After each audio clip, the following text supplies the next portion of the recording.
একটা নির্বোধ মেয়ের ভালোবাসার ব্যাখ্যাও যদি আমাকে শুনতে হয় তাহলে আই এম সরি, অতটা সহ্য হবে না আমার। যে ভালোবাসার মানে ও কি বোঝে বলো তো? ও তো শুধু নিজের স্বার্থটা বোঝে। তুমি ওর সমস্ত আবদার, সমস্ত আহ্লাদ মেটাতে, তাইও তোমার ভক্ত। আমরা ওর অন্যায় আবদার কখনো মেটাইনি, তাইও আমাদের দেখতে পারে না।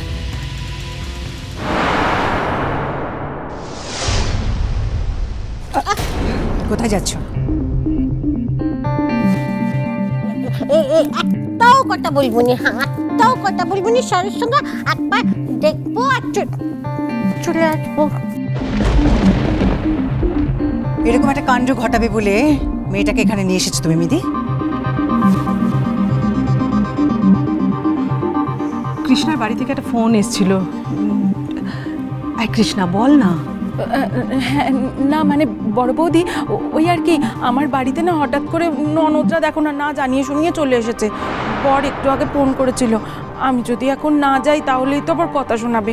জানোই তো শ্বশুরবাড়ির লোকেদের ব্যাপার। হ্যাঁ বাপু, শ্বশুর বাড়ির লোক যা খোঁয়ার করে, এই তো একদিন চোখের সামনেই দাঁড়িয়ে আছে, দেখতে পাচ্ছ নি যে কেমন করতেছে আমাকে? চোখের সামনে তো সবকিছুই দেখতে পাচ্ছ, বর্তার কাছে পর্যন্ত একবারও যেতে দিচ্ছে না। হ্যাঁ, শ্বশুর বাড়ির লোক খোঁয়ার করে, তাই না? শ্বশুর বাড়ির লোক খোঁয়ার করে। খোঁয়ার করে কাকে বলে তুমি জানো? দেখবে এখন থেকে কাকে বলে। আর কি দেখাবে বাচ্চা? এমনিতেই তো ব্যাস। আমাকে ডাকছে তো বাপু। ডাকুক, তোমাকে ডাকলেও আমি তোমাকে ভেতরে যেতে দেবো না। ও স্যার, স্যার একটু বলে দেখিনি তুমি আমাকে ডাকছো, আমাকে কিছুতেই যেতে দিচ্ছে না। মুখে মুখে কেন কথা বলছো পারি? তুমি জানো না আমার সত্যি এখন খুব শরীর খারাপ। এখন আমার অশান্তি নিতে পারবো না, আমার ভাল লাগে না এখন অশান্তি। আর অত বুঝলে তো কোনো কথাই ছিল না। যাকে এখন আমাকে কি করতে হবে বলো তো? তোমাকে বাড়ি যেতে দিতে হবে, তাই তো? এই মেয়েটাকে কে দেখবে? ও একা থাকলে তো একটা কেলেঙ্কারি কাণ্ড বাঁধিয়ে ছাড়বে। বলো কে দেখবে? না মানে বলছিলাম কি, মিমিদি একটু দেখবে, তাই তো? বেশ, তাহলে যাও, তাড়াতাড়ি ঘুরে চলে এসো। না আসলে আমার একটু ব্যাংকে যাওয়ার আছে রে নন্দিনী। ওকে, ভালো কথা। তাহলে কে দেখবে মেয়েটাকে এবার বলো? কিছু যদি হয়ে যায় তাহলে কিন্তু আমার কোনো দায় নেই। ও এখন এখানেই থাক না নন্দিনী, কি আর করবি? আর আমি তো এখন বিশ্রামই নেব, ও এখানে বসে থাকবে। আমার কিছু দরকার হলে আমি বেল বাজিয়ে দেবো। না, তোমাকে একা ফেলে রেখে আমি ওর বাঁদিগিরি করতে পারবো না। সরি অমৃত। না কৃষ্ণা একটা কথা বলছিল, মানে কৃষ্ণা তোর কথাগুলো বল না, আমি কি তোর সব কথা বলে দেবো নাকি? আমি কিন্না দিদির সঙ্গে যাব। চুপ করো না তুমি, আগে বড় বৌদিকে বলবো, উনি মত দেবেন তবে না। তুমি কোথায় যাবে পারি? কৃষ্ণাদির সঙ্গে? না মানে ছোটা বলছিলাম যে এই তো পাশের গলিতেই তো আমাদের বাড়ি, আমি তাহলে ছোট বৌদিকে সঙ্গে করে নিয়ে যাই, আবার একটু বাদেই সঙ্গে করে নিয়ে আসবো। তোমার কি মাথা খারাপ হয়ে গেল কৃষ্ণা? কি ভালো করে হাঁটতে পারে যে তুমি ওকে তোমার সঙ্গে নিয়ে যাবে? না না না না না, আমি কিন্না দিদির সঙ্গে যাব। আমি কিন্না দিদির হাত ধরে ঠিক ঠিক হাঁটতে পারবো। হ্যাঁ হ্যাঁ হ্যাঁ, সারাদিন ঘরের মধ্যে চুপ করে বসে থাকতে আমার ভালো লাগে নাকি? দেখো দেখো কেমন ভালোবাসা। এমনিতে বর বর বর বর করে সকলের মাথা খারাপ করে দেবে। যেই শুনেছে বাইরে বেরোনোর কথা, অমনি ব্যাস বাইরে বেরোনোর জন্য অস্থির হয়ে উঠেছে একেবারে।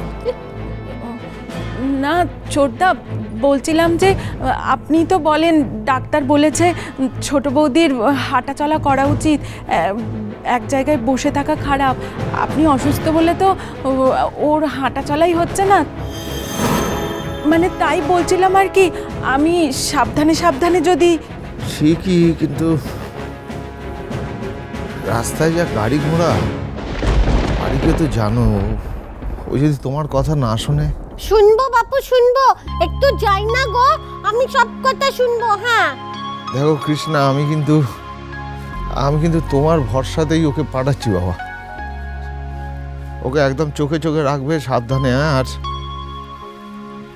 বেশি দেরি করো না, তাড়াতাড়ি চলে এসো। হ্যাঁ দাদা, আমি তাড়াতাড়ি নিয়ে চলে আসবো। ও শেষা, মুখখানা একবার বাড়াও না গো, একটুখানি দেখি। আমি তোমাকে তখন থেকে বলছি যে অমর তো ঘুমোচ্ছিল, কেন বারবার বিরক্ত করছো ওকে? আচ্ছা ঠিক আছে।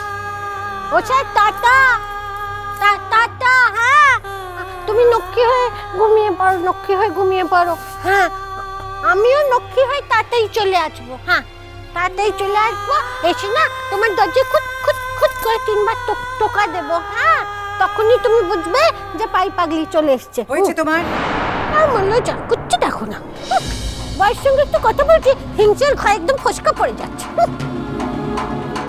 ও কিন্না দিদি চলো চলো বৌদি, আমি তা। এসো। আর দেখো ফিরে এসে যেন ন্যাকামো করে অমর তোর দরজায় টোকা না মারে, তাহলে কিন্তু আমি তোমায় ধরবো। মানুষ তো নয়, জল্লাদ একেবারে, একটু মায়া দয়া নেই শরীরে।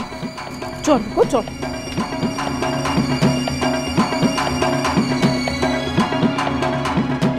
তুই কিন্তু একটু বেশি আটঘাট করছিস নন্দিনী।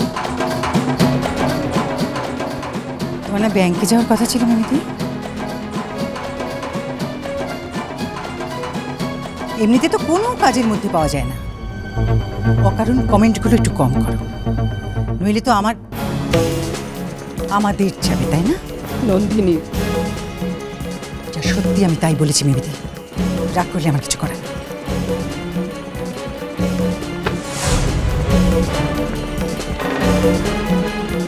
অসভ্য নির্লজ্জ বেহায়া মেয়ে মানুষ কোথাকার।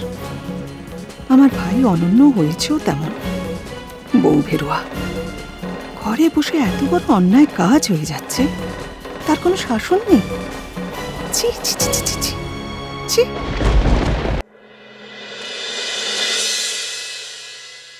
হল পেলি না তো? দেখ, তুই কেটতে চেষ্টা করছিস, তবু হল পাচ্ছিস না। মু জানতাম এবে ওই একাডেমির গভর্নিং বডিতে সৃষ্টি মুখার্জি বিরাজ করেছি, তিনি কিচ্ছিতেই তোর নামে হল বুকিং করতে দবনি। ওই হল মু পাবই বাবুজি, তার জন্য যা করতে হয় মু তাই করিবি, যেতে দূর যেতে হয় মু যাব। আর যেদিন তোমার শো হওয়ার কথা সেই দিনই তোমার শো হবে। আরে এদিকে তো বাড়ির ফোনে দিবার রাত্র ফোন আসুଛି, কোথা থেকে যে খবর হয়ে গেল তা কে জানে। আরে সব লোক শুধু জিজ্ঞেস করছে কি সূর্য ফানিকরাই ফিরে আসুছি।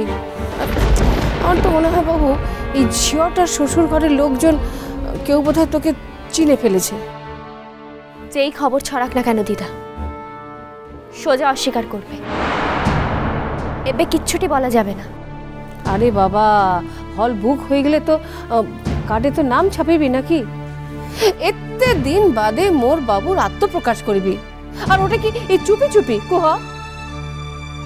কিচ্ছু চুপি চুপি হবে না দিদা,